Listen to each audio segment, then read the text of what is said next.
দিতেছেন।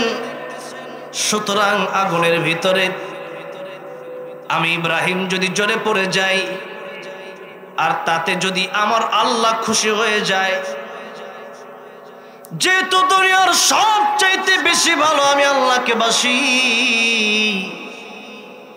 আগুনের ভিতরে পড়লে যদি আমার আল্লাহ খুশি হয়ে যায়, ওই আগুনের ভিতরে একবার দুইবার নয়, 1000 বার আমি ইব্রাহিম আল্লাহর খুশির জন্য জ্বলতে রাজি আছি। আগুনের ভিতরে ফেলে দাও হলো। আল্লাহ ডাক দিয়া বললেন, ইয়া নার কুনি বারদান ওয়া সালামান আলা ইব্রাহিম। আগুন রে, আমার ইব্রাহিমের জন্য তুমি আরামদায়ক হয়ে যাও।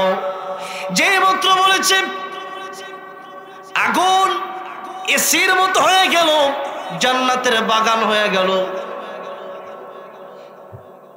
আমার আল্লাহকে ভালোবাসার কারণে, আমার আল্লাহর কাছে চাওয়ার কারণে, ওই আল্লাহ যদি ইব্রাহিম আলাইহিস সালামের আগুনকে ফুল বাগিচা বানাতে পারে, আমি আপনাদেরকে জিজ্ঞাসা করতে চাই, আমার আল্লাহ এখনো আছে না নাই?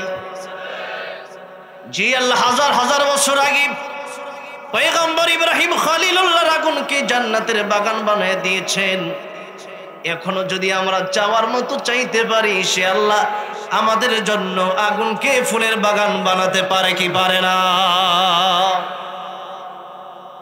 কিন্তু সে বিশ্বাস আমরা হারিয়ে ফেলেছি। মানুষের প্রতি আমাদের ভালোবাসা আছে, সৃষ্টির প্রতি আমাদের ভালোবাসা আছে, কিন্তু আল্লাহর প্রতি আমাদের ততটা ভালোবাসা নাই। মুখে বলি ইসলামের কথা, নাম রেখেছি আব্দুর রহমান, কিন্তু কাজে কর্মে মসজিদের ভিতরে মুসল্লি খুঁজে পাওয়া যায় না। এজন্য একজন কবি লিখেছেন, নামে মুসলমান নাকি কামে মুসলমান তুমি, নামে মুসলমান নাকি কামে মুসলমান। নামে কামে মিল না হলে, নামে কামে মিল না হলে বইবে যে তুফান তুমি, নামে মুসলমান নাকি কামে মুসলমান তুমি, নামে মুসলমান নাকি কামে মুসলমান। নাম রেখেছে আব্দুর রহিম, কালমা জানি না, এই সমাজে এমন লোকের সংখ্যা অগোনা, ঠিক না? নাম রেখেছে আব্দুর রহমান, নামাজ পড়ে না, এই সমাজে এমন লোকের সংখ্যা অগোনা। এমন সমাজ বদলাতে কে, এমন সমাজ বদলাতে কে রাখবে অবদান তুমি, নামে মুসলমান নাকি কামে মুসলমান তুমি, নামে মুসলমান নাকি কামে মুসলমান। কথা ঠিক না বে ঠিক? এই যে ইব্রাহিম আলাইহিস সালামের যেরকম ঈমান ছিল আল্লাহর প্রতি, যেরকম তাওয়াক্কুল আল্লাহর প্রতি ছিল, এরকম তাওয়াক্কুল আজকে আমাদের ভিতরে নাই। কিছু হইলেই দৌড় দেয়া যায় চেয়ারম্যান সাহেবের কাছে, কিছু হইলে দৌড় দেয়া যায় নেতার কাছে, কিছু হইলে দৌড় দেয়া যায় যার টাকা আছে তার কাছে। না না, আল্লাহ নবী এটা আমাদেরকে শিক্ষা দেয় নাই। আল্লাহ নবী আমাদেরকে শিক্ষা দিয়েছেন, জুতার ফিতাও যদি ছেড়ে যায়, প্রথম চাইবা আমার আল্লাহর কাছে। প্রথম চাইতে হবে কার কাছে? আল্লাহর কাছে চাইতে হবে। অবশ্যই আল্লাহ আপনারে দিবেন। এরপরেও যদি না পান, নবী বলেন অবশ্যই তোমার দোয়া কবুল হবে যদি তোমার খাবার হালাল হয়। খাবার কি হয়? যদি হালাল হয়। এখন আমাদের দেশে হালাল বেশি না হারাম বেশি? কত জায়গায় হারাম আপনি টেরও পাবেন না।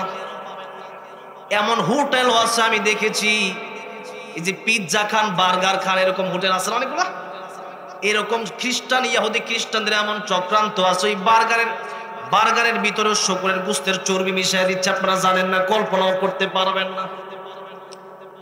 এরপরে পেপসি, কোকা কোলা, আরো যত ইসরায়েলি পণ্য পান করতেছেন, আপনি কল্পনাও করতে পারবেন না এখানেও যে শুকরের চর্বি আছে। সূক্ষ্ম পরিকল্পনা আজকে মুসলমান বুঝে না। সূক্ষ্ম পরিকল্পনা করে আজকে মুসলমানদের থেকে ঈমানকে কেড়ে নেওয়া হচ্ছে। সকালবেলার কেজি স্কুল আজকে মক্তব থেকে মানুষকে দূরে সরাইয়া দিছে। আগে মক্তবে মানুষ মক্তবে পড়তো, সেই মক্তবের দৃশ্য কত সুন্দর ছিল। ওই মানুষগুলো এখন যারা মুরব্বী হয়ে গেছে, আজও তাদের কালিমায়ে তয়্যিবা মনে আছে, কালিমায়ে শাহাদাত মনে আছে, দোয়া কুনুত মনে আছে, দোয়া মাসুরা মনে আছে। কিন্তু আজকের মানুষ সকাল থেকে নিয়ে সন্ধ্যা পর্যন্ত বাংলা, অঙ্ক, ইংরেজি কত বিষয়ে পড়ালেখা করলেন, আল্লাহর কোরআন শিখলেন না। আল্লাহর কাছে কি নিয়ে দাঁড়াবেন? এত সহজ না রে বন্ধু, এত সহজ না। কিয়ামতের ময়দানে সর্বপ্রথম নামাজের হিসাব হবে। আউয়ালু মা ইউহাসাবু বিহিল আবদু ইয়াউমাল কিয়ামাতিস সালাহ। এখন নামাজের হিসাব যদি সর্বপ্রথম কিয়ামতের ময়দানে হয়, নবীজি বলেন নামাজের হিসাবে যদি সাধারণত মানুষ পার পেয়ে যায়, অন্যান্য সাধারণ হিসাবগুলো আল্লাহ তার জন্য সহজ করে দিবেন। আর যদি নামাজের হিসাবে ধরা খেয়ে যান, অন্যান্য হিসাব দিতে বড় কঠিন হয়ে যাবে। এখন আপনাদেরকে জিজ্ঞাসা করতে চাই, নামাজ ভঙ্গের কারণ কয়টা? কয়টা? প্রথম কারণটা কি সবাই জানেন? অনেকেই জানে না। যারা মক্তবে পড়ছে তারাই জানে, ঠিক কিনা? মক্তবের শিক্ষা কত গুরুত্বপূর্ণ শিক্ষা। এবার আসুন, নামাজ ভঙ্গের কারণ হলো, সর্বপ্রথম কারণে হলো নামাজ অশুদ্ধ পড়া। আর আজকে বাংলাদেশে 95% মুসলমান, আমি যদি প্রতি 100 লোকের ভিতরে মাপি, 100 জনকে কোরআন তেলাওয়াত করতে বলি, আজকে এখানে দাঁড়াইয়া 100 মানুষ কোরআন তেলাওয়াত করতে মনে হয় পারবেন তো দূরের কথা, 90 জনই পারবেন না আমার মনে হয়। কোরআন তেলাওয়াত করতে গেলেই ভুল হবে। কোরআন তেলাওয়াত করতেছেন, এটাকে শুদ্ধ করতেছেন না অশুদ্ধ করতেছেন, ওইটাই তো আপনি জানেন না। আপনি নামাজ পড়তেছেন, আপনি কেমন নামাজি, অথচ আপনি কোরআন শিখার জন্য একটা দিন হুজুরের কাছে গিয়া বলেন না একটু কোরআন আমার শিখায় দেন। বয়স হয়ে গেছে মনে করছেন, বড়ই তো হয়ে গেছি না। বয়স হয়ে গেছে মানে জীবন থেকে বয়স কমে গেল। আপনার যদি 60 বছর তকদিরে থাকে, 50 বছর চলে গেছে মানে আপনার বাকি আছে আর মাত্র 10টা বছর। এখন আপনি কোরআন শিখলেন না, এখন আপনার নামাজ শুদ্ধ হলো না। একটু কি চিন্তা হয় না কবরে গিয়ে আল্লাহর সামনে কি নিয়ে দাঁড়াবে? ও মুসলমান, বাবার পরিচয় দিয়ে কিয়ামতের ময়দানে জান্নাতে যাওয়া যাবে না। সন্তানের পরিচয় দিয়া কিয়ামতের ময়দানে জান্নাতে যাওয়া যাবে না। চাচার পরিচয় দিয়া কিয়ামতের ময়দানে জান্নাতে যাওয়া যাবে না। আজকে যারা চিন্তা করতেছেন অমুকে আমার জান্নাতে নিয়ে যাবে, তমুকে আমার জান্নাতে নিয়ে যাবে, না, ঈমানই তো ঠিক নাই, জান্নাতে যাবেন কেমনে? বাইনাল আবদি ওয়া বাইনাল কুফরি তারকুস সালাহ। মুমিন আর কাফেরের মধ্যে পার্থক্যের নাম হলো নামাজ। কি পার্থক্য? নামাজ। মুসলমান, রাস্তাঘাটে কত অ্যাক্সিডেন্ট হয়। রাস্তাঘাটে অ্যাক্সিডেন্ট হইলে পরেই আপনি মুসলমান না কাফের এটা আপনার চেহারা দেখা চেনা যায় না। আপনার কাপড় খুলে চিনতে হয় আপনি মুসলমান না হিন্দু। আফসোস আফসোস, মৃত্যুর পরে যদি অবস্থা হয় এর চেয়ে বড় আফসোস আর কি হতে পারে? ও মুসলমান, আল্লাহর গোলাম, আজকে দুনিয়ার প্রেমে পাগল হয়ে গেছেন। ছেলেকে ডক্টর বানাবেন, ইঞ্জিনিয়ার বানাবেন, ব্যারিস্টার বানাবেন, উকিল জজ বানান, তাতে কোনো আপত্তি নাই। কিন্তু আপনার সন্তান, আপনি যদি মুসলমান, আপনি যদি ইমানদার, সন্তানকে প্রথমত আল্লাহর কোরআন শিখানোর দরকার আছে না নাই? কিন্তু আমরা কোরআন শিখাই না। কত বৃদ্ধাশ্রমে গেলাম, বৃদ্ধাশ্রমে গিয়া দেখলাম কত ডক্টরের মা বাবা আছে, কিন্তু আমি আপনাদেরকে চ্যালেঞ্জ করতে পারি, একজন আলেমের মা, একজন আলেমের বাবা যদি বৃদ্ধাশ্রমে দেখাতে পারেন, জিন্দিগিতে আর কোনোদিন মাইকে ওয়াজ করব না, পারবেন না, কোনোদিন দেখাতে পারবেন না। ও মুসলমান, আজকে মা বাবার প্রতি সন্তান তাকাই দেখতে চায় না। কেন দেখতে চায় না? কারণ সন্তানকে আপনি কোরআনের শিক্ষা দেন নাই। যদি কোরআনের শিক্ষা দিতেন, তাহলে এই সন্তান যখন কোরআনে পড়তো বিল ওয়ালিদাইনি ইহসানা, এই সন্তান বাবা মারে কখনো বৃদ্ধাশ্রমে রেখে আসতে পারতো না। জোরে বলেন ঠিক না বেঠিক? ও মুসলমান, আজকে নিজে জাহান্নাম থেকে বাঁচার জন্য পাগল হয়ে গেছেন, কিন্তু সন্তানকে জাহান্নাম থেকে বাঁচানোর জন্য একটু কি আপনি চেষ্টা করার দরকার মনে করেন না এখনো? অথচ আল্লাহ রাব্বুল আলামিন 28 নম্বর পারা 19 নম্বর পৃষ্ঠা সূরা তাহরিমের আয়াত নম্বর 6 আল্লাহ বললেন, ইয়া আইয়ুহাল্লাযীনা আমানু কু আনফুসাকুম ওয়া আহলিকুম নারা। হে ঈমানদারেরা, তোমরা নিজেরা জাহান্নামের আগুন থেকে বাঁচো, পরিবারকে জাহান্নামের আগুন থেকে বাঁচাও।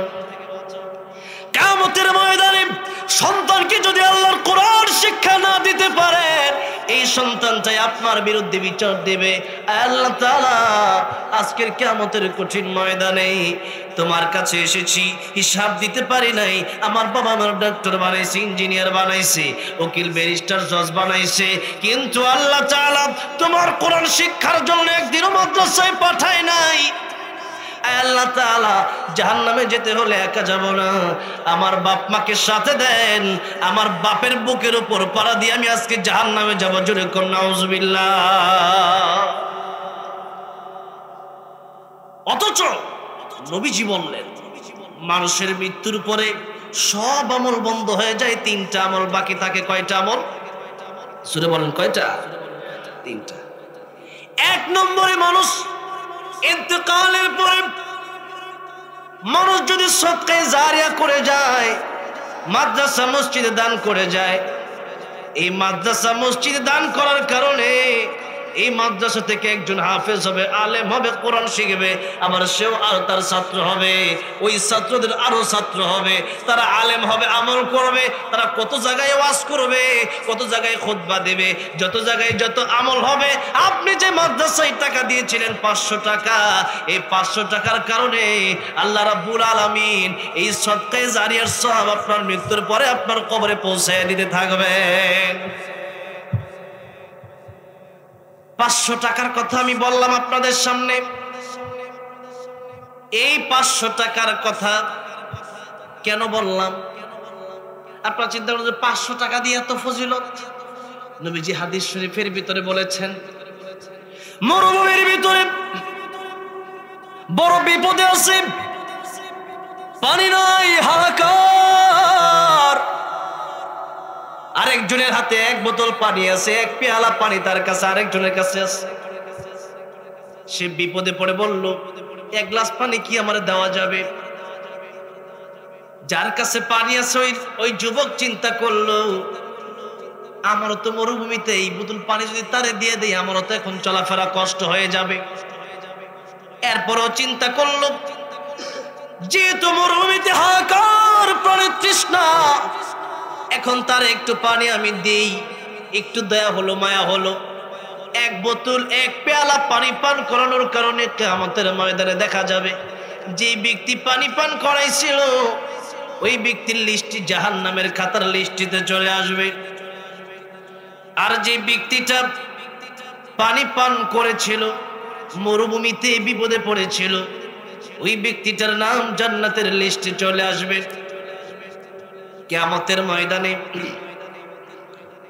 আমার আল্লাহ এক একটা উসিলা দেখে দেখে, আমার আল্লাহ তো বান্দাকে বাপের চাইতে বেশি ভালোবাসেন, মায়ের চাইতে বেশি ভালোবাসেন।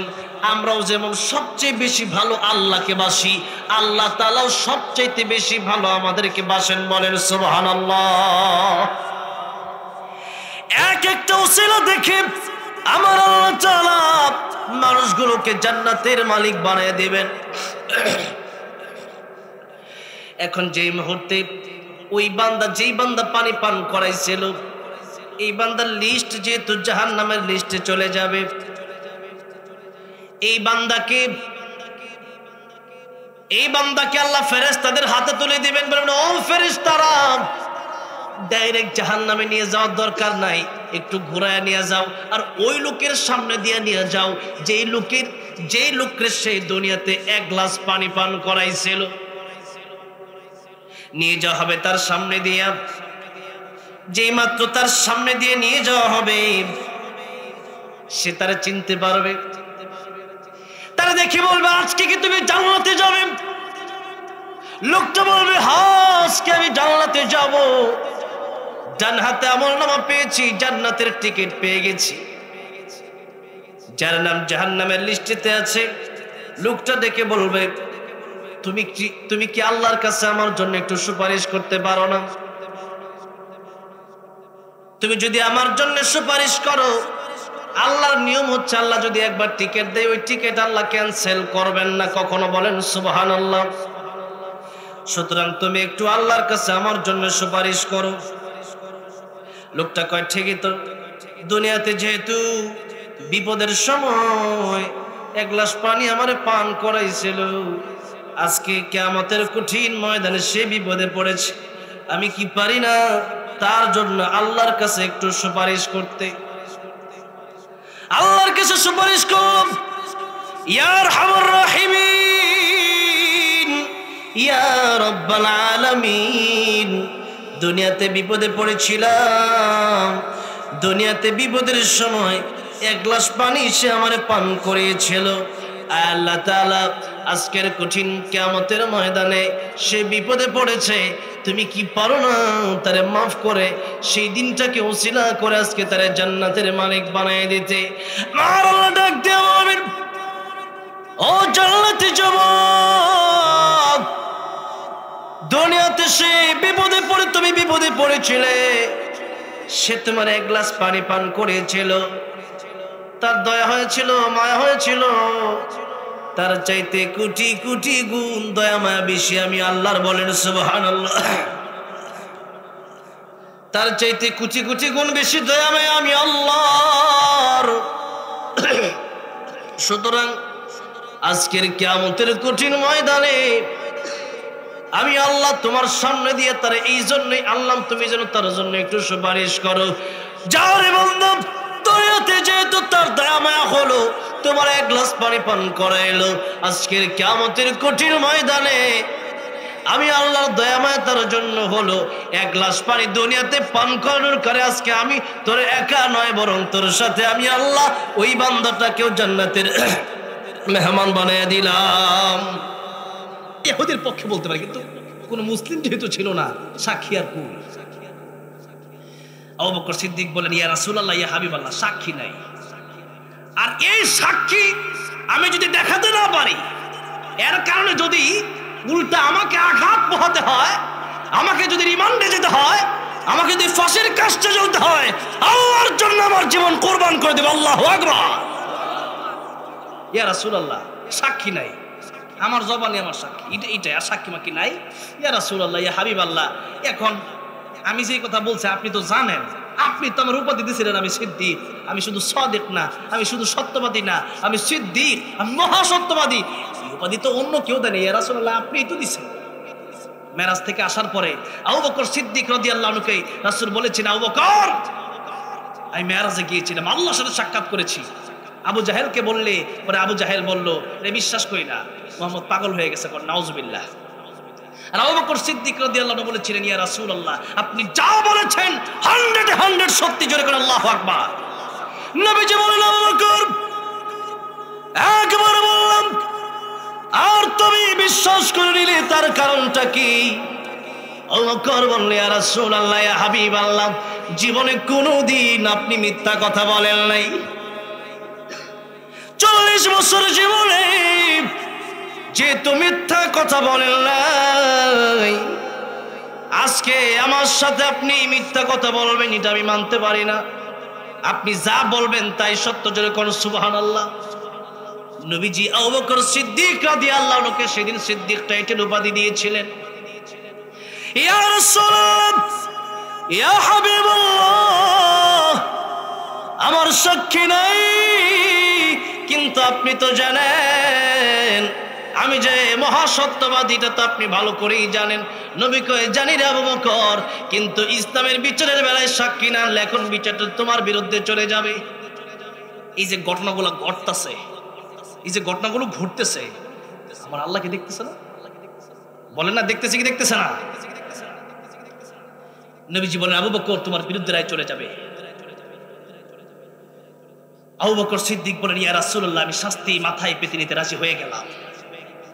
যেই মুহূর্তে বিচার শুরু হবে, আমার আল্লাহ ডাক দিলেন, জিবরাইল যাও, আমার নবীর কাছে যাও। কোরআনের আয়াত নাজিল হয়ে গেল, লাকাদ সামিআল্লাহু কাওলাল্লাযীনা ক্বালু ইন্নাল্লাহা ফাকীর ওয়া নাহনু আগনিয়া। কোরআন শরীফের আয়াত যখন নাজিল হয়ে গেল, ওগো আল্লাহর নবী আবু বকর সিদ্দিক রাদিয়াল্লাহু আনহু যা বলেছে সত্যি বলেছে। আল্লাহ তাকিদ দিয়ে বললেন, ও আমার হাবিব, ও আমার বন্ধু, এই যে ইহুদি আমি আল্লাহকে ফকির বলেছে আর নিজেকে ধনী বলেছে, এটাই সত্য। এই সবগুলো ঘটনা আমি আল্লাহ রাব্বুল আলামিন, আমি আল্লাহ নিজ কুদরতি কানে শুনেছি। বলেন সুবহানাল্লাহ। ওগো নবীজি, আবু বকরের বেলায় দুনিয়ার কোনো সাক্ষীর প্রয়োজন নাই। আবু বকরের সাক্ষী দুনিয়ার কোনো মানুষ হওয়া লাগবে না। আবু বকরের সাক্ষী আমার আল্লাহ রাব্বুল আলামিন নিজেই হয়ে গিয়েছেন। ইহুদি কয়, ইয়া রাসূলুল্লাহ, আমি তো বুঝি নাই যে এরকম একটা দুনিয়াতে আল্লাহর রাস্তায় খরচ করা, মসজিদে টাকা লাগবে সেখানে টাকা পয়সা দেওয়া, মাদ্রাসায় টাকা লাগবে মাদ্রাসায় টাকা পয়সা দেওয়া, এটা হচ্ছে এক নম্বর কথা। দুই নম্বর কথা হচ্ছে, মানুষ যদি বিপদে পড়ে ঋণ চায়, আপনি যদি মসজিদে টাকা দিলেন এটা যত সওয়াব হবে, একটা মানুষকে যদি বিপদের সময় ঋণ দেন তার চেয়ে 18 গুণ বেশি সওয়াব হবে। কেন? কারণ মনে করেন কথার কথা যে আপনি একটা মসজিদে দান করলেন, যে আমি 50,000 টাকা দিলাম একটা এসি কেনার জন্য। এখন মসজিদে ফ্যান হইলেই চলে, মানুষ নামাজ পড়ে আবার যার যার কর্মক্ষেত্রে চলে যায়, বাড়িতে চলে যায়। এখন আপনি চিন্তা করেন মসজিদে দিলাম, এখন মসজিদের জরুরত আরো কিছুদিন পরে পুরা হলেও হতো, কিন্তু যে ব্যক্তিটা বিপদে পড়ছে ওই ব্যক্তিটা এমন বিপদে পড়ছে, এখন সে তার যদি আপনি টাকা না দিতেন সে হয়তো সুদের রাস্তায় চলে যেত, আপনি তার টাকা না দিলে সে হয়তো ঘুষের রাস্তায় চলে যেত, আপনি তার টাকা না দিলে সে হয়তো চুরির রাস্তায় চলে যেত, আপনি তার টাকা না দিলে সে হয়তো ডাকাতির রাস্তায় চলে যেত। সুতরাং আপনি তার বিপদের সময় যেহেতু সাহায্য করলেন, তার বিপদ ছিল, হারাম থেকে সে বাঁচলো, তার মানিজ্যত রক্ষা করলেন, তার খাবারের ব্যবস্থা করলেন। এই জন্য আল্লাহ সাধারণ দানের চেয়ে মানুষকে কর্জায় হাসানা দিলে আল্লাহ 18 গুণ বেশি সওয়াব দান করে। এখন ওই মানুষটা যদি আপনার কাছে, আসলে লোকটা গরিব, আপনি দিয়েছিলেন 500 টাকা, আপনার কাছে লাখ লাখ টাকা আছে, এখন এই টাকা পয়সা লোক, আর আল্লাহ বললেন ফাকতুবু ওয়ালিয়াকতুব বাইনাকুম কাতিবুন বিল আদল, যে তোমরা যখন ঋণ দিবা এবং নিবা এটা লেখা রাখো। আমি তোর জেডা, আমার তুই আমার 22 লাখ টাকা দে। আমি বললাম জেডা ঠিক আছে দিলাম, 1 মাস পরে জেডা কি টাকা দিয়েছি জানতে। এই জন্য ঋণ দেওয়ার সময় জেডা চাচা কাম পাচ্ছে না, ভাই বোন কাম পাচ্ছে না, নিজের বাপ হইলেও লেখা নিতে বলছে কে। ঋণ যদি হয়, যদি এমনই হয় যে এটা আবার ফেরত নেব, তাহলে আল্লাহ বলেন ইলা আজালিম মুসাম্মা, লেখা নিবা এবং লেখাইবা কেমনে, নির্দিষ্ট টাইম দিয়ে লেখাইবা। এখন একটা ব্যক্তি মনে করেন 1 মাস পরে দেওয়ার কথা ছিল, সে পারলো না কথার কথা, তখন আল্লাহ বললেন ওয়া ইন কানা যু উসরাতিন ফানাদরাতুন ইলা মাইসারা, যদি ওই ব্যক্তিকে আপনি একটু সময় দেন, সময় দেওয়াটা ওয়াজিব, দিতে হবে, আর যদি মাফ কইরা দেন তাহলে এটা সুন্নাত। আব্দুল কাদের জিলানী রাহমাতুল্লাহ আলাইহির সাথে আল্লাহর সাথে বড় সম্পর্ক ছিল বেশি, এই জন্য তিনি বলেন আল্লাহ জান্নাতে আমার দেও বা না দেও তাতে কোনো আফসোস নাই, তোমারে যদি দেখতে না পারি আমার আব্দুল কাদের জিলানীর অন্তর ঠান্ডা হবে না। দুনিয়ার সৃষ্টি দেখে মানুষ পাগল হয়ে যায়, আত্মহত্যা করে, আর যে আল্লাহ বানাইলো ওই আল্লাহর জন্য পাগল হওয়ার দরকার আছে না নাই? জান্নাতে যাওয়ার পরে আল্লাহ রাব্বুল আলামিন জান্নাতীদেরকে জিজ্ঞাসা করবেন, জান্নাতীরা রে, জান্নাতে আসার পরে তোমাদের কি কোনো আশা আকাঙ্ক্ষা আরো আছে? জান্নাতীরা বলবে আল্লাহ তাআলা জান্নাতে আসার পর কোরআনে যা আপনি বর্ণনা করেছিলেন তার চাইতে 97 গুণ বেশি আমরা পেয়েছি, জোরে কোন সুবহানাল্লাহ। কিন্তু সবাই কিন্তু শুধু জান্নাতের জন্য ইবাদত করে না।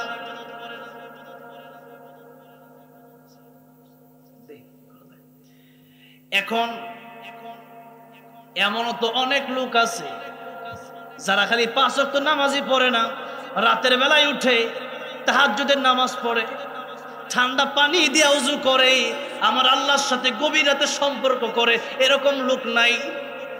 ময়মনসিংহ সবচেয়ে বেশি আছে, আল্লাহু আকবার কোন। আল্লাহর ওলির জমিন ময়মনসিংহের জমিন, ইসলাম যদি কায়েম হয়, আন্দোলন যদি শুরু হয়, ময়মনসিংহ থেকে আলেমদের জবানের মাধ্যমে ইসলাম কায়েমের আন্দোলন শুরু হবে ইনশাআল্লাহ, যেরকম ঠিক না ঠিক? এই জন্য আল্লাহর ওলিরা এখনো ময়মনসিংহের জমিনে অভাব নাই। আল্লাহর ওলিদেরকে কদর করবেন, কদর না করলে কি যে সম্পদ হারাবেন তা তখন বুঝবেন যখন চলে যাবে। আর আমরা বাংলাদেশের মানুষ যখন চলে যায় তখন কদর করি, থাকতে আমরা কদর করতে জানি না। মুসলমান, আল্লাহ যখন জিজ্ঞেস করবেন জান্নাতীরা আর কি তোমাদের কিছু চাওয়ার বাকি আছে, তখন যারা আসলে জান্নাত পাওয়ার জন্য ইবাদত করে নাই, যারা প্রকৃতপক্ষে আল্লাহর ওলি আম্বিয়া কেরামগণ, তারা বলবে আল্লাহ শুধু জান্নাতে আসার জন্য ইবাদত করি নাই, দুনিয়াতেও বাড়ি গাড়ি নারী সব ছিল, সব ছেড়ে দিয়েছি, তোমাকে চেয়েছি। আল্লাহ তাআলা তোমার যতক্ষণ পর্যন্ত না দেখব ততক্ষণ পর্যন্ত জান্নাতে এসেও আমরা পরিতৃপ্ত হব না। আল্লাহ বলবেন জান্নাতীরা আজকে আমি আল্লাহ তোমাদের সামনে দেখা দিয়ে দেব। অনেক লম্বা ঘটনা, এত বড় ঘটনা বলা আমার ইচ্ছা না। সর্বপ্রথম দাউদ নবী কোরআন থেকে তেলাওয়াত করবেন, তেলাওয়াত শেষ হবে, আমার নবীর কোরআন তেলাওয়াত শুরু হবে সূরা ইয়াসিন থেকে। সূরা ইয়াসিনের তেলাওয়াত আমার নবী শেষ করবে, মানুষ তেলাওয়াত শুনবে, হাজার হাজার বছর চলে যাবে, কোরআন তেলাওয়াতের মজা কোনোদিন শেষ হবে না। কত শিল্পী কত গান গাইল, এই গান এত মজা লাগে না? সূরা ফাতিহা প্রত্যেক দিন শুনি, খারাপ লাগে না ভালো লাগে? যেরকম আলহামদুলিল্লাহি রাব্বিল আলামিন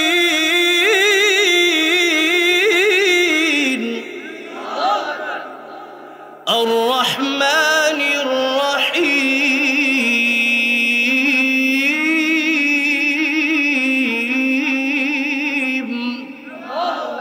এই যে সূরা ফাতিহা জন্মের পর থেকে নামাজে শুনতেছি, মাহফিলে শুনতেছি, বলেন তো সূরা ফাতিহা যতবার পড়ছে এই পর্যন্ত কেউ কি বলছে ইমাম সাহেব হুজুর এই সূরা বাদ দিয়ে অন্য সূরা পড়েন? কেউ বলছে কোনোদিন? এই আল্লাহর কালাম, আল্লাহর কালামের একটা মুজিজা, যত শুনবেন ততই ভালো লাগবে। এটা হচ্ছে আল্লাহর কালাম। এবার আল্লাহর কালাম দুনিয়াতে শুনে এত মজা পাইছেন, আল্লাহ বলবেন ও জান্নাতীরা আজকে শুধু তোমাদের সাথে আমি দেখা করব না, তোমাদের সাথে আমার কথা হবে সূরা রহমানের মাধ্যমে। জোরে কোন সুবহানাল্লাহ। আল্লাহ তেলাওয়াত শুরু করবেন, আনার রহমান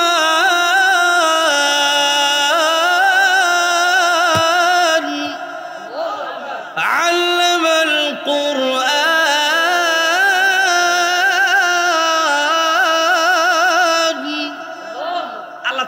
থাকবেন, মানুষ তেলাওয়াত শুনতে শুনতে শুনতে শুনতে বহু বছর, হাজার হাজার বছর পার হয়ে যাবে। গুরুরা এসে নোটিশ দিবে, নোটিশ। আমার যেরকম নোটিশ দিছে না সিরকুট, এটা করেন, এটা করেন, গজল গান এটা করেন, এরকম সিরকুট দিবে। আল্লাহ, আমরা এদের হুর, আমাদেরকে যেমন ভালোবাসা, আমরা আমাদের জামাইদেরকে ভালোবাসি। কোন মারহাবা, এক পাক্ষিক ভালোবাসা না, উভয় পাক্ষিক ভালোবাসা হবে জান্নাতে। বলেন সুবহানাল্লাহ। আল্লাহ, তুমি যদি তেলাওয়াত না শেষ করো, এই বান্দারা যতদিন জান্নাতে আছে তোমার তেলাওয়াতে শুনতে থাকবে, আমরা আমাদের জামাইরে আর পাবো না। আল্লাহ, মাহফিল শেষ করে আমাদের জামাইরে আমাদের কাছে পাঠাও। আল্লাহ বলবেন ঠিক আছে, মাহফিল শেষ হলো। বলেন সুবহানাল্লাহ। হ্যাঁ, আলহামদুলিল্লাহ। আমার ভাইরা, আমার মুরব্বী বাজিরা, শেষ করেছি, একটু কথাটা বলে নিচ্ছি।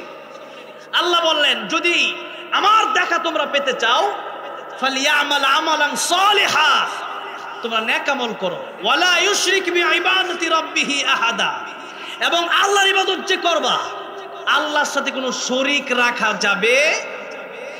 আপনারা মনে রাখবেন, নারে তাকবীর।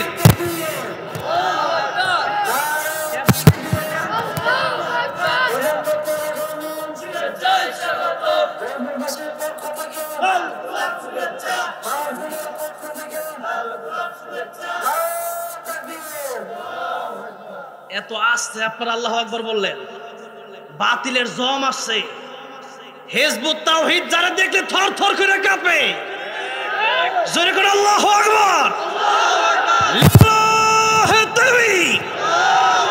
আল কোরআনের আলো, মুফতি রিজওয়ান রফিকি সাহেব, মুফতি রিজওয়ান রফিকি সাহেবের আগমন। লিল্লাহি তাকবীর। আলহামদুলিল্লাহ। আমি